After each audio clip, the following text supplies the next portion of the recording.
till the lights go down, down, down, till the lights go down, down, down. I've been feeling alright, I've been taking. Yo, what is going on, guys? Crypto here, bringing you guys another video, and today, guys, we are back with the CPC.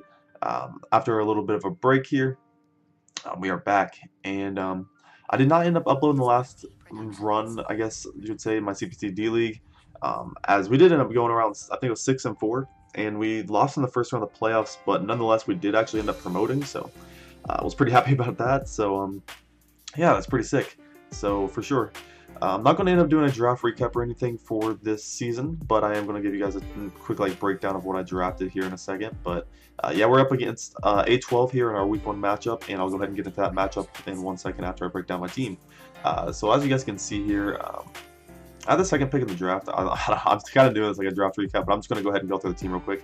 Second pick in the draft overall, I picked up Landers Incarnate. This is Sheer Force, of course. Really good mod. I love using this thing, very comfortable using it. Then I got the, coming back pretty much like a wheel, even though it was the second pick. Came back as like a wheel for these 2 mods. I got Heatran and Bulu. The very fantastic core of those 2 just matches up so nicely. Then I ended up getting a great Defogger itself, and Mandibuzz, a really good dark type, just a bulky mod in general. I was really happy about this. I got Keldeo, which I'm very happy to use. It's new for me, but it's definitely something I'm excited to use. Then I picked up Uxie, which is a very, just a reliable stealth rocker, reliable support mod in general, good psychic type.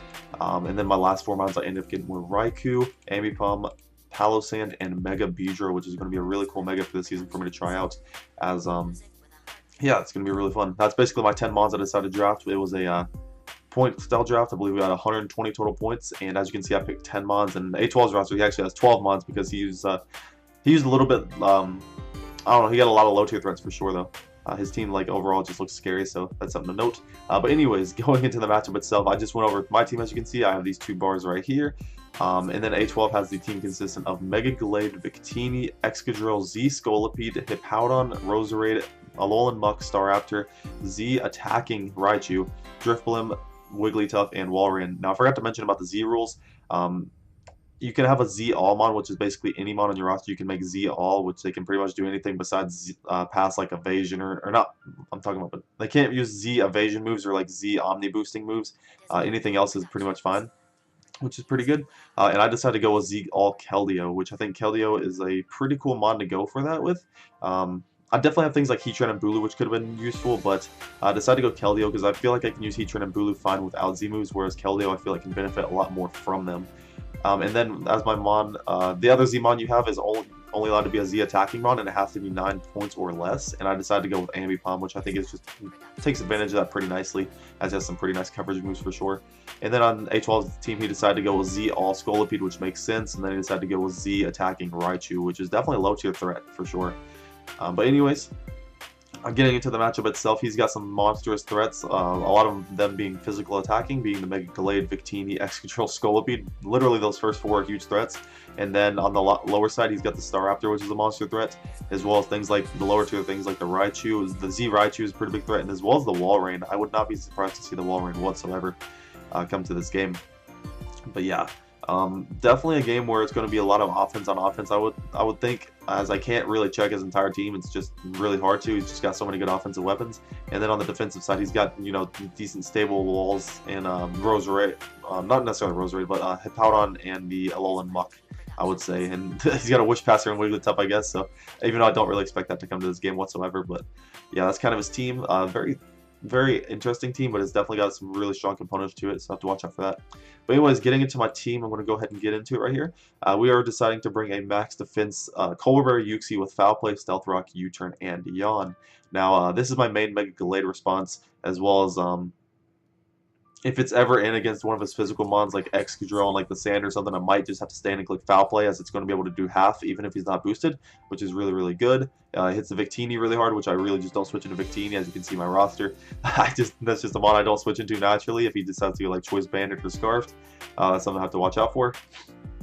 But yeah, Uxie just being max defense kind of deals with his physical attackers a lot. Obviously, the Scolipede can still break through this quite easily.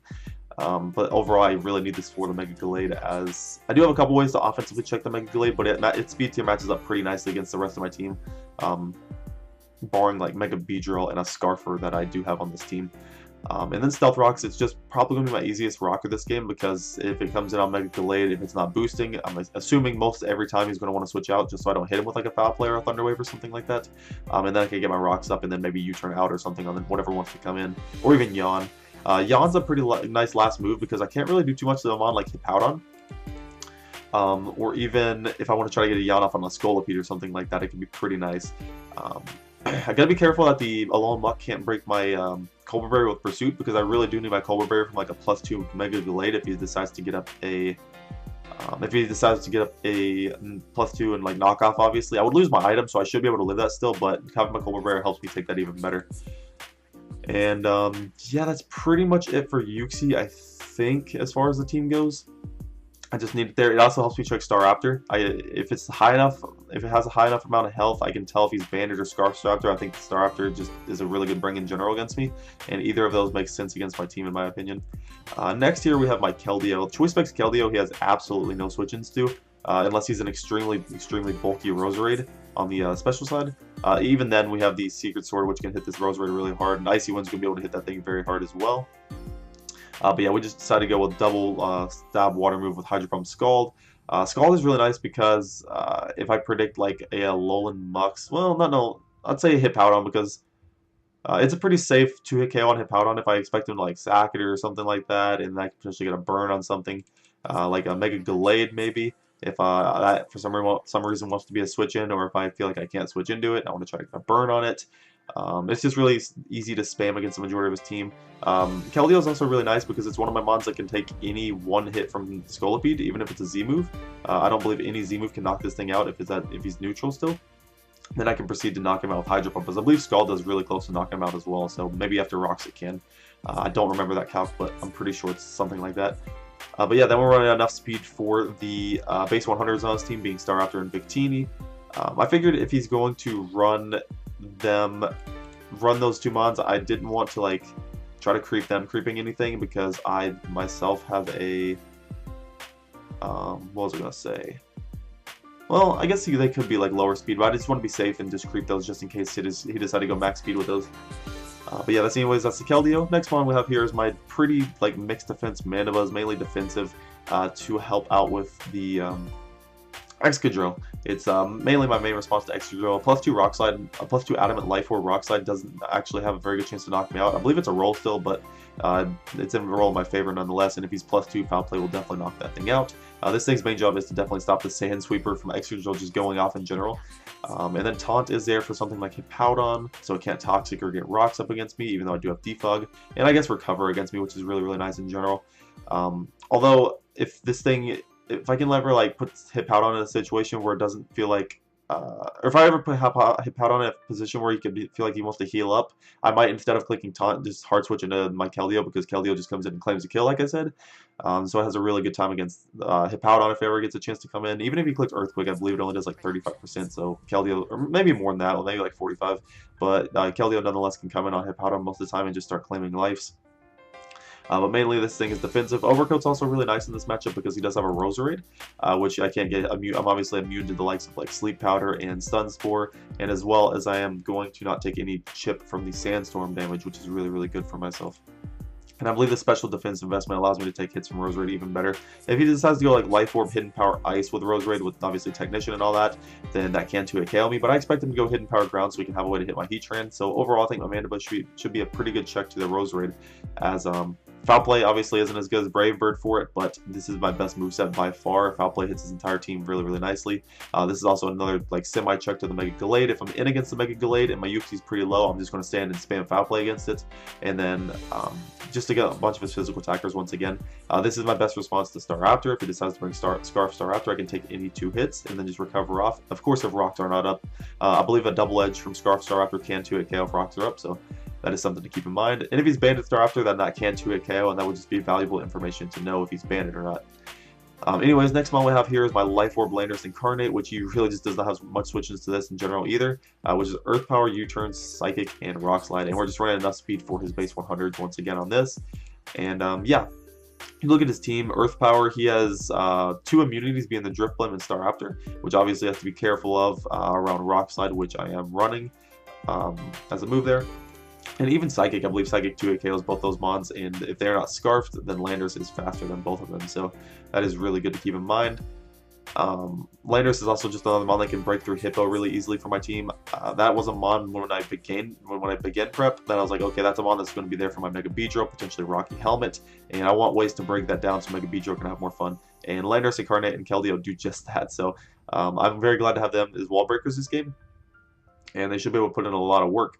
And if the Mega Glade is not carrying Ice Punch, it actually cannot OHKO my Landorus Incarnate from full. So that's another thing to keep in mind. His Mega Glade is going to have to be like forced into 4 move slot syndrome this game, I feel. Probably set up either being Swords Dance or Bulk Up. He's going to want fighting coverage to hit the likes of my Heatran. He's going to want knockoff or dark move in general to hit my Uxie to be able to mess with that. And I don't think he'll be X-Scissor predicting me to be Colbur Berry or anything, because I do have Palisand as well, so I think knockoff or dark move in general makes more sense. And then probably Ice Punch to hit the likes of like Landorus better. Maybe even Poison Jab for Tapu Bulu, but something like that for the Mega Glade. But anyways, after the Landorus, we have my Mega Beedrill, which is speed creeping, his fastest mon being Scolipede before a speed boost, of course. We can afford to go Adamant here with a good amount of bulk, so this is really good. Beedrill is looking really solid here, as we are rocking U-Turn, Protect, Drill Run, and Knockoff. Now, Protect is really nice because I plan on leading Beedrill this game, and 2 of his mons that could be Scarfers in my opinion this game, being the Staraptor and Victini, are 2 mons I definitely want to scout immediately for if they are Scarfers if he decides to lead with one of them. Victini would be a really good lead against this team if he sees that preview, because I just don't have a switch into it. And if I can Protect on maybe his U-Turn, I can figure out if he's Scarfed or not. If I see U-Turn, I'm going to assume he's Scarfed. I'm just going to play around the Victini assuming things for the most part, just because that's how I'm going to have to play around. The thing is, it's a monster threat against me. And then if I click Protect as is, he goes for like V-Create. I have a Heatran and I can go into. I really wouldn't want Keldeo taking that hit, but even if he predicts me to go Heatran, that means, and then he switches out to something else, that means that Victini is not on the field anymore, and I did my job stopping that thing from just claiming a kill. So that's really, really good. Knockoff is good because it hits things like Drift Blim, Victini really hard. If he's not Scarfed, I can knock off hit Powdon's item if he wants to come in, if he's like Rocky Helmet or Leftovers. Drill Run helps me hit things like the Alolan Muck a little bit harder. Excadrill and the likes of that. U-Turn is just really strong in general. It OHKOs things like the Roserade. It OHKOs Raichu, I believe. Raichu is also another really big threat against my team. The team I'm bringing right here, I'm not bringing exactly the best prep for it overall, but I'm kind of hoping and banking on the fact that he doesn't bring it just because he has a lot of good brings this game, and I'm thinking the Raichu doesn't have room on his team. But nonetheless, it is a pretty big threat against my team, so I gotta be careful about it. If it's Scarfed Raichu, that's actually probably better just because he has to lock himself into a move. But if it's not Scarfed, then Beedrill's U-Turn is really important to keep around for it because it can't OHKO it. So yeah, that's just really good. Beedrill just hits his team really, really hard, especially if I can get rid of Powdon. And then last but not least, we have my Heatran right here, which is Choice Scarf with the Lava Plume, Flash Cannon, Fire Blast, and Earth Power. We're running enough speed, I believe, with our Choice Scarf to outspeed the Scolipede. So obviously we're not creeping any other Scarfers particularly. I don't think there would be another Scarfer I could creep outside of like... Yeah, there's not another Scarfer I could creep because Heatran will be slower than like Scarf Staraptor, Scarf Victini, all those mods, and I don't really expect any random like Scarf hit Powdon or anything, but I think we would outspeed that anyways. Or like Scarf to Alolan Muck, I think would be something that this Heatran would still outspeed, I'm pretty sure. But yeah, that would just be really random. But anyways, this is a really good cleaner, I feel, late game. His fire resist is the Walrein, and only the Walrein, which is really, really good to note. It is thick. If he brings Thick Fat Walrein as a switch into Heatran, that can take it on actually really well, surprisingly. And Walrein's actually really hard to switch into, so that's definitely a possibility. So if he doesn't bring Walrein though, Heatran is really, really good throughout the game, as it can just spam Lava Plume against a lot of things, and it's a really, really good late game win con with the fire coverage, as well as Earth Power just being able to hit Victini, as Victini could definitely be a switch into this thing because yeah, my fire coverage is doing like 30% to Victini, whereas it would be doing a crap ton more to like everything else, and then Earth Power does about 60 to Victini, so if I can predict it to switch in, if he's not Scarf, then I can 2-KO it or something like that. So that's really good to note. But anyways, that is the team. The game plan is coming in. Definitely just try to get rocks up, pressure his team, use my defensive mons, Uxie and Mandibuzz, in an offensive way with like foul play and stuff to really just break down his offensive threats, and then try to clean with the likes of either Mega Beedrill or Heatran, I would say. But yeah, guys, I'll go ahead and hop over to the battle, and I'll be right back. All right, guys, we are back with the battle, and as you guys can see, A12 decided to bring the Mega Gallade, Roserade, Victini, Drifblim, Staraptor, and Hippowdon. So a mon I didn't really account for a lot was the Drifblim. I really just didn't see this thing coming, and it kind of worried me a little bit in prep just because I didn't really go too much in depth of what the thing can do. Obviously, I know it has inverting. I know it is a really fat HP invested mon. And it has a decent entourage of coverage, so that's definitely something not to be careful of throughout the game. But anyways, the big threats that he did bring that I expected, Mega Gallade, Victini, and Staraptor, those are just 3 humongous threats offensively that I have to watch out for. So I'm going to have to try to use my Mandibuzz and Uxie to check those as best as possible. Obviously not defensively, because that's really hard this game, but well, I guess I can check pretty much Staraptor and Mega Gallade, but the Victini I can't really check defensively whatsoever, but I just gotta play around that thing as best as possible. So like I said, my lead here is Mega Beedrill. I can try to scout for one of his Scarfers if he decides to lead with that. If he leads with the Hippowdon, I'll U-turn out and immediately scout if he has Rocky Helmet. So anyways, I'm going to lead with my Mega B right here, as he leads with the Victini, and immediately I'm going to protect is by far my best play, as he is going to reveal on this turn to be Final Gambit. So yeah. That's not something I expected coming into the game, and I'm looking across my team at anything on my team at all can live this, and Mandibuzz is the only mon that can actually live the Final Gambit. And looking at the matchup, I actually want every mon on my team alive, so I'm going to choose to let my Mandibuzz take a huge hit right here, potentially use it as sack fodder later in the game, or I can try to get a roost up on something like Hippowdon if possible later on. But yeah, Mandibuzz, as you can see, is going to live that. As he is going to choose to bring out his Mega Gallade right here, as I believe I switch into my Uxie right here because it's a pretty free switch in my opinion, and he is going to click Poison Jab right here. I guess predicting, or well, not really predicting anything in this game. It hit my Mandibuzz neutrally, but bringing it just in case I brought Tapu Bulu, which was definitely fair. But yeah, I'm going to choose to keep my Mandibuzz as sack fodder for later in the game. Or even try to bring it back, because he goes for a Throat Chop right here, which is interesting. As I just click Foul Play, it was pretty safe for me in my opinion, and I'm going to be able to get 50% off on him. Now, predicting him to switch right here, I'm going to click the U-turn. I don't have my Cobra Bear anymore. That is something I got to keep in mind in case he gets up to +2 later on with Gallade. But yeah, this is a perfect opportunity to get in my Keldeo, as like I said, it kind of just claims a life. As yeah, I'm just going to spam click Hydro Pump right here. Hopefully we can connect. He brings in the Roserade. Connecting this would be really good because I can see what kind of Roserade he is, but unfortunately I do miss. And that is a pretty unfortunate miss because I'm not able to gauge what kind of damage I would be doing to this Roserade, whether it was like a bulky variant with Black Sludge, or like maybe even a Scarfed variant, Life Orb, or anything like that. It would have just been nice to know what kind of EVs he was rocking with, but nonetheless, this is going to force me to switch out to my Mandibuzz. I am going to sack my Mandibuzz this turn, as he's actually going to click the Hidden Power Ground, trying to hard read my Heat Train coming in, which I am not going to risk my Scarf Heat Train, considering how good it is in the late game here. And yeah, just bring out my Mandibuzz. He's going to click it again, predicting me to Heat Train. So he's really trying to catch my Heat Train. I'm able to get up a Roost after that, which is really good for me. And I should have roosted again right here, thinking like obviously I can take on this Roserade 1v1 most likely. But he's going to get a crit Sludge Bomb and a Poison actually, and I'm actually going to Foul Play right here. So had I roosted, I actually could have potentially just beat this thing 1v1. Or even just got a lot more damage on this, but just a little bit of a misplay on my part, just not keeping my Mandibuzz around a little bit longer. But nonetheless, I am able to weaken this Roserade down in range of my Landorus Incarnate. Oh, actually, I guess I could have went Landorus right there, but I decided to go Beedrill because I figured I could just click U-turn right here. And he made a play I didn't really expect. He goes hard Drifblim. Had I clicked Knockoff, Drifblim actually probably would have just died right there. But I clicked U-turn, and right here I thought about it for a while, but I am end up going to bring in my Keldeo, and I believe I click Scald this turn.